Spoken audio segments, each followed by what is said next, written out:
Welcome to Washington in Focus. I'm your host, Brett Davis, the Center Square's Washington State Editor. Joining me today is reporter Spencer Pauly. Now, I wanted to ask you, Spencer, if you're familiar with Joyce Kilmer's famous poem Trees with its memorable verse, I think that I shall never see a poem lovely as a tree. Are you familiar with that?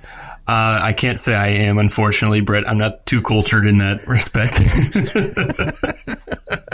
Well, I wasn't trying to paint you as a cultural moron. I was just using that as a jumping off point to a story you recently wrote about the Vancouver City Council unanimously approving what they call the Vancouver Urban Forestry Management Plan that seeks to provide a tree canopy of 28% by 2047. Mm-hmm.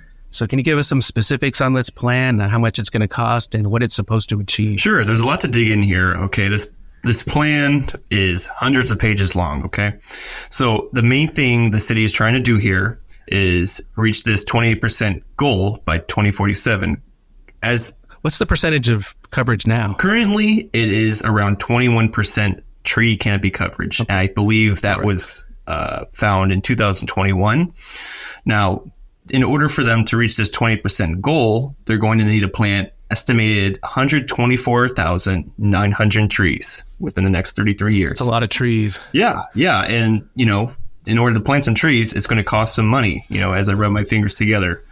So how much is it going to cost? Well, there's a couple scenarios that the city will consider. One scenario, the city is spending $25 million in order to plant all of those trees that are needed. If 100% of those trees were planted through city contracts, it would cost $56.2 million through 2047. And there's also another scenario where the city of Vancouver leads 60% of planning costs for $15 million, or about $599,000 a year. The remaining 40% would come from city partners in private-led planting, which would cost at like $17.5 million over the next span of 3 decades.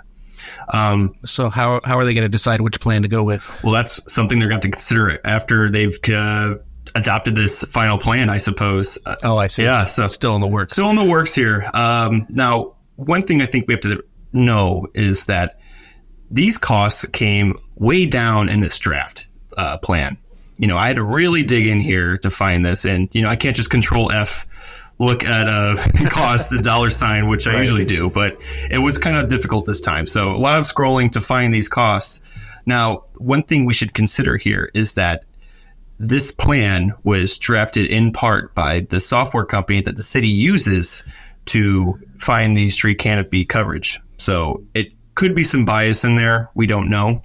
But one thing that the city says is that as the years progress, there might be some dips in tree canopy coverage, but ultimately they think they are on track to reach this goal.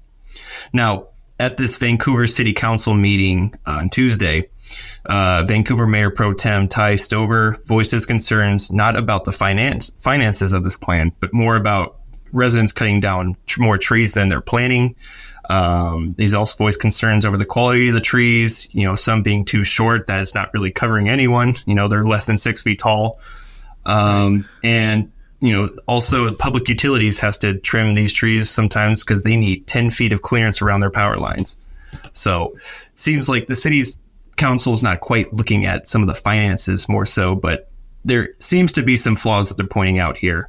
In the one instance where it's a 60-40 funding for this, they're really going to have to rely on, private-led planting. And, we all have to hold hands and sing Kumbaya as we plant these trees on private property.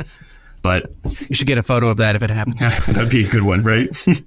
Right. Now, maybe this is a question you're leading to, Brett, but when I first started covering this earlier this month, this was an ordinance, and It was going to be discussed on last Tuesday, but also there was going to be a public hearing in November.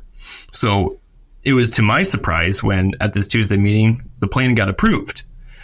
So I reached out to the city saying, what's going on here? Because if I look at this resolution, there says there was a public hearing held in November, and mark this date, it's October 26th right here at the time of this recording. So I guess they planned this, they went forward in time to have this public hearing. So I reached out to the city and got some clarity on this. It was a mistake and that should have been fixed. This should not have been an ordinance. It should have been a resolution, which they changed to right before this and right after I first started reporting this tree plan.